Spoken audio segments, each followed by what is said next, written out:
and I can, oh. Good afternoon, everyone. My name is Diane Goldstein, and I'm the current Executive Director of the Law Enforcement Action Partnership. Today is our 20th anniversary. LEAP started as a single-focused drug policy educational organization in 2002, founded by 5 police officers who believed that the war on drugs was an abject failure. Since that time, LEAP has evolved and rebranded itself into the Law Enforcement Action Partnership. But today we're here to talk with Neil Woods, who is both on the board of LEAP and managing and running LEAP International. A little bit about my background and what brought me to my advocacy work. I spent almost 22 years as a police officer in Redondo Beach, California, starting as a patrol officer and then retiring as the first female lieutenant. During this time, I both worked a gang unit, managed a gang unit, and then managed our special investigations unit that was focused primarily on narcotics and street sales. And I saw the abject failure of the war on drugs. At the same time, I had a issue in the sense of that I was helping my brother who suffered from mental health issues and being dual diagnosed, who had also been criminalized for his mental health issues and for using drugs to self-medicate. In 2007, he passed from a drug overdose, and it really brought me to this place of having to reflect on, do our policies work? You know, how stigma and shame played into his inability to get help, how it impacted my family. And it really helped me focus on where we need to move towards drug policy, that it's clear that the war on drugs has failed. And what we need to do is treat substance use disorder from the perspective of public health interventions and strategies. But I'd like to introduce you to Neil Woods, let him do a little bit about himself and talk about our work overseas, as that's a critically important component of what we do. Neil? Thank you, Diane. Hello, everybody. Yes, as Diane's just said, I'm a former police officer from the United Kingdom, so I'm speaking to you here from Hereford. So it's late in the evening here in Hereford, so good afternoon anyway. I'm a former undercover police officer, so I used to infiltrate drug dealing gangs in the United Kingdom. I did that over the space of about 14 years. And then I went into conventional detective work, but I had, I suppose the phrase is I had a breakdown. I started suffering from quite complex PTSD, post-traumatic stress disorder, and I resigned from the police. And I realized that a substantial part of my mental illness was something that's called, well, I say I realized it took 2 psychiatrists, several psychiatric nurses, and lots of different counseling to realize that a substantial part of my mental illness was what's called moral injury. And moral injury was first identified in soldiers returning from the Vietnam War. And the reason that I suffer from moral injury is because the harm that I caused to vulnerable people during the time that I worked undercover is extraordinary. I've caused emotional harm to a huge number of really vulnerable people. And by vulnerable people, I mean problematic heroin and crack cocaine consumers. And those are the people I sort of preyed upon, really. And, you know, when I'd go into any inner city and I'd start networking and get to know people, I would actually look for the most vulnerable people. And the reason I did that is because the most vulnerable people are the most easy to manipulate.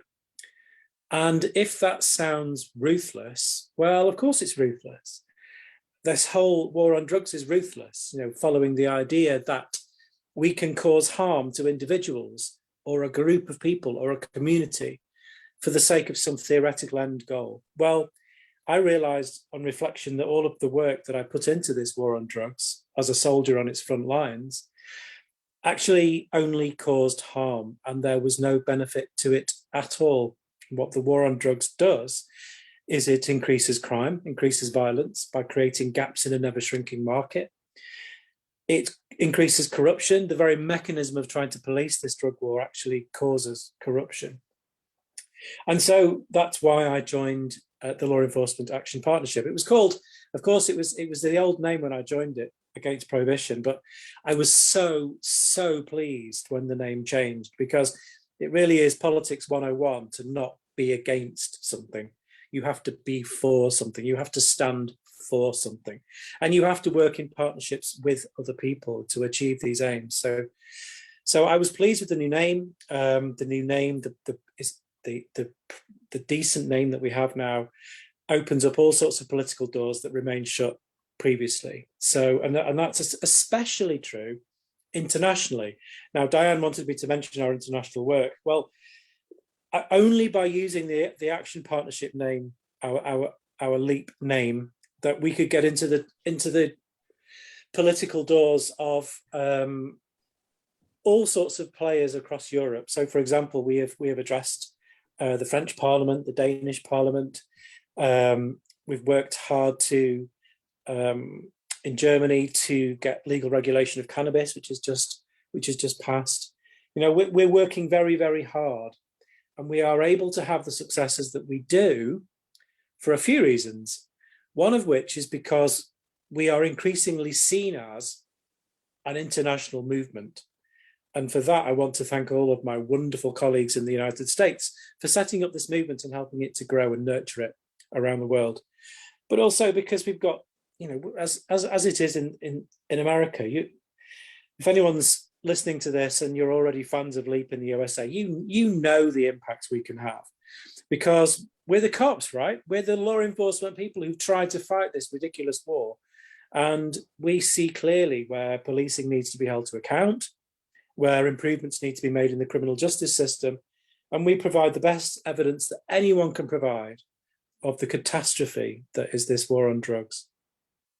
Neil, so I'm sorry. Let me ask a couple questions, because I think, you know, you've said so much which kind of parallels you know, my path in many aspects. I think that if you talk individually to every speaker in LEAP, we've all had our epiphanies of what brought us here.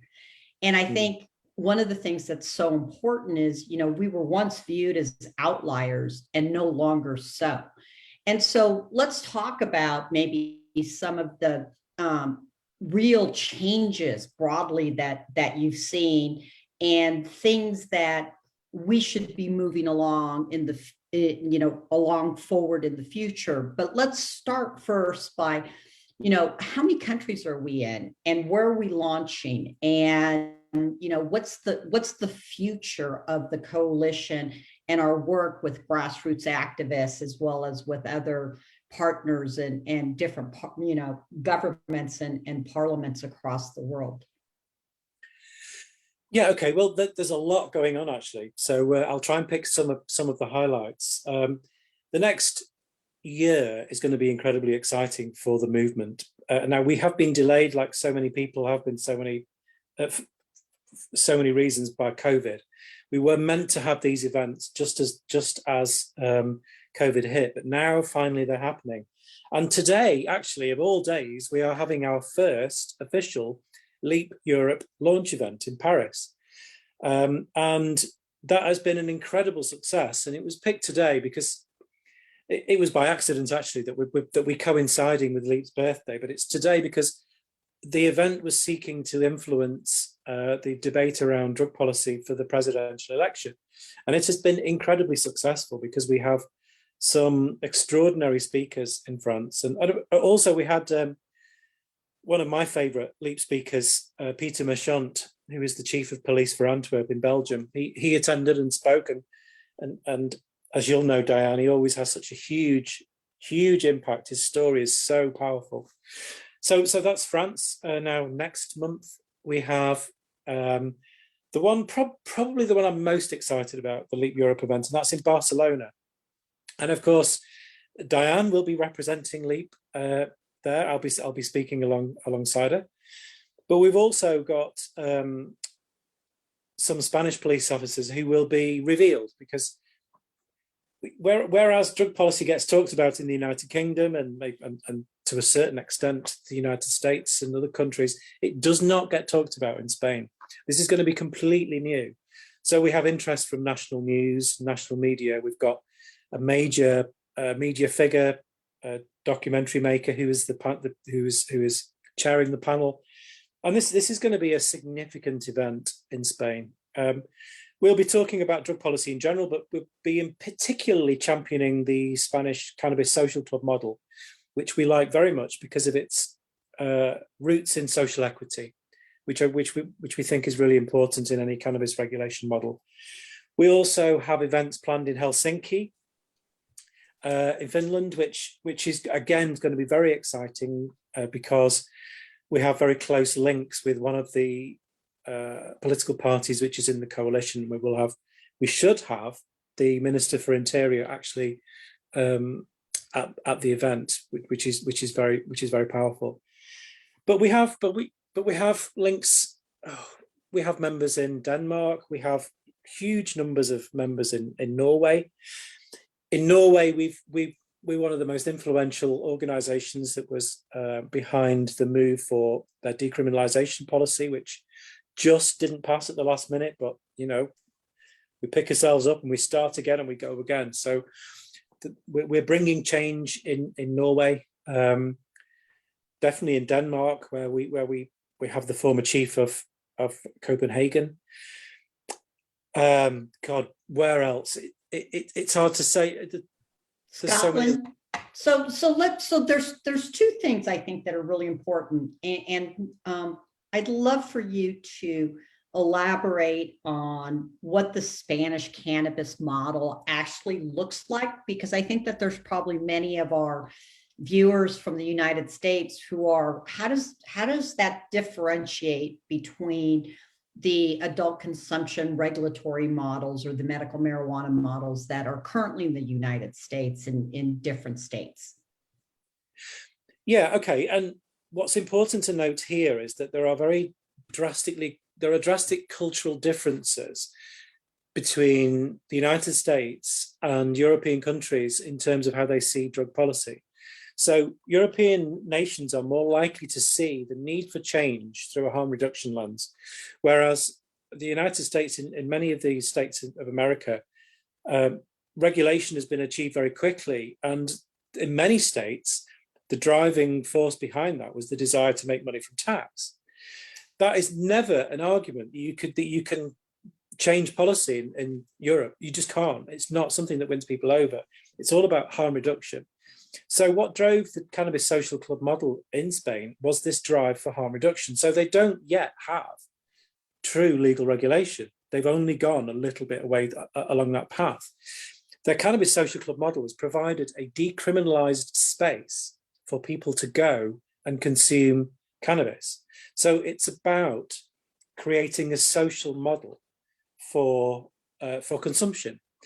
And the reason that this has been so successful is that small companies have been able to set up these institutions, and it has been very good for invigorating the local economy. It's been very good for, it's been the opposite of monopolization. So people who have been previously marginalized by drug laws can get involved and create these spaces. Now, the problem that they have is that it's still the criminals that are supplying the drugs, which sounds like a ludicrous situation. And it's similar to Amsterdam. The coffee shops in Amsterdam, it's still organized crime supplying the cannabis. So it's which was fine in 1976 when they did that in Amsterdam. It's fine a few years ago when they did the club model in Spain. But now we are going to those places, because Amsterdam is another place we'll be having an event. We will be going to those places to say, you need to go further now. You need to take control of this market. You need to take the power away from organized crime. So, but we just hope in Spain that they do that regulation by keeping their eye on the need for social equity, investing in local businesses, and with an eye on harm reduction as well. So, Neil, I think this is such a fascinating conversation, because I know you and I have had this very frank and open discussion, is that, in the United States, is decriminalization doesn't mean the same thing that it does in Western European countries or in Canada or in other places. And so when we talk about decriminalization in the United States, it really is more about defelonization, but there's still collateral consequences from the United States style of decriminalization. If you possess a small amount of cannabis that supposedly has been decriminalized, if you get a citation or a ticket and you don't take care of it, there's still a warrant that's issued for you. You can still get your driver's license suspended. You can still wind up going to jail.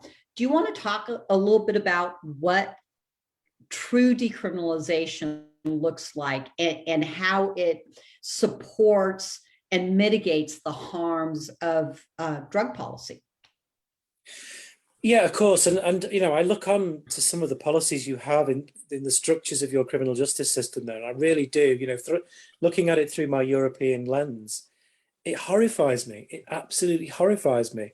And especially when you start talking about spending money on to get bail and things like that. But anyway, sorry, I will answer your question. I apologize.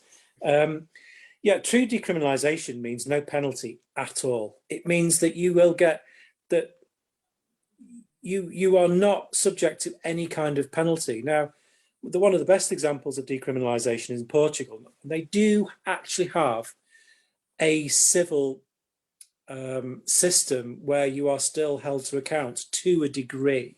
But basically what that means is if you are caught with drugs, those drugs are confiscated and you are directed to a dissuasion panel. And what that dissuasion panel is basically to first to see if you need help. And if you need help, then you get directed to the services that you require. And if you don't need help, then you're essentially left alone. But there is a record of that. But that record isn't a criminal record. It doesn't cause you any civil difficulties. There is no impact on your driving license or any kind of activity at all. It means there is no criminalization of you for consuming that drug. And that's the way it should be, because nobody should be criminalized for what they do with their own mind and body, right? No, you're absolutely right. As long as they're not harming someone else, it is. And I think that's, one of the things that's really critically important. If you are engaging in violent behavior or stealing from someone or committing a crime, people still need to be held to account for that. But if you are someone who suffers from substance use disorder or uses cannabis as an example in a responsible fashion, you shouldn't be criminalized, period, simple, end of story. And even, we tend to look at the Portugal model, which I think is eventually down the road, America, state by state, just like we did with adult consumption of marijuana, you're going to see decriminalization in the same type of fashion. And even Portugal still has a civil fine, but it's not a large civil fine. And I think what I like about the Portugal model is that the people who determine quantity amounts is the public health folks and not law enforcement. And so the dissuasion court is non-coercive in nature, and it's based on harm reduction, and it's about encouraging people who maybe are abusing drugs or suffering from a use disorder to get them into the treatment and into the support that they need. Yeah, absolutely right. I think there's a very important word that you said there, which I think is very particularly relevant to what I hear being discussed in these terms in America, and that's the word coercion. Evidence shows that coercion does not work. You cannot expect to coerce somebody into a treatment, especially a treatment that you've decided is right for them, and expect them to succeed. People have to be met where they are. People have to be supported to help them make a decision that suits them. We cannot force, and neither is it right to force people into treatment. That's fabulous. So we're going to be wrapping up. So I just have kind of two last questions for you. is I'd love for you to talk about some of the successes of LEAP United Kingdom. And I have a personal bias, I will say from the very beginning. I sit on their board of directors as well, and I've been thrilled to be involved in the international work.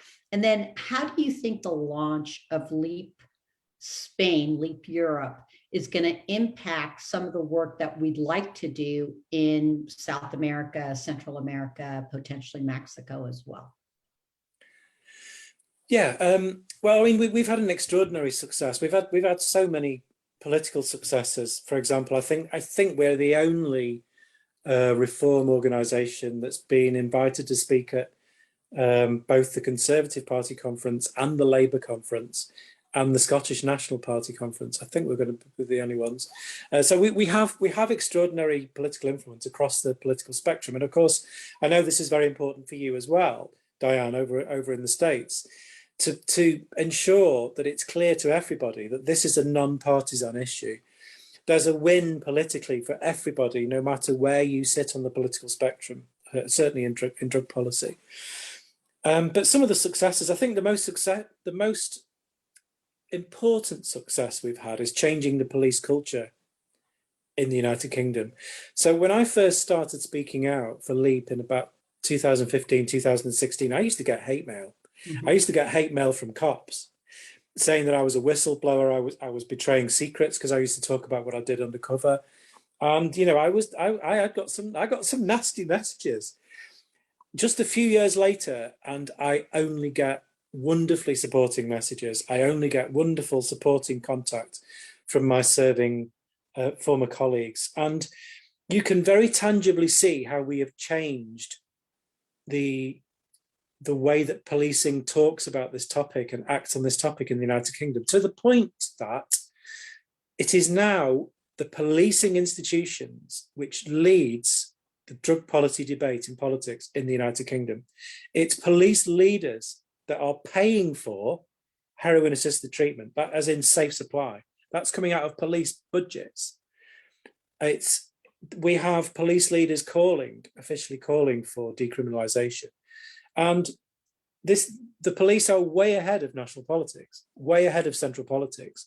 And as a result, they're bringing politics along with them. And that is the influence of LEAP. That's how influential we can be in growing this movement, not just in the UK, but around the world. You know, we have some great names here who have made such significant differences while they've been in post.